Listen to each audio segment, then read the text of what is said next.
Welcome to Soul Quest, a space for remembering who you truly are.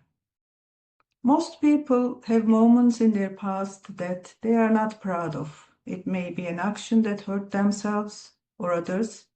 It may be something they consider a sin, something unethical that they regret having done.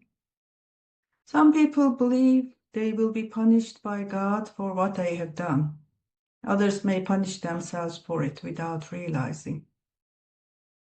But what you have done in the past, even for something that you are not proud of, it was part of your transformational experience.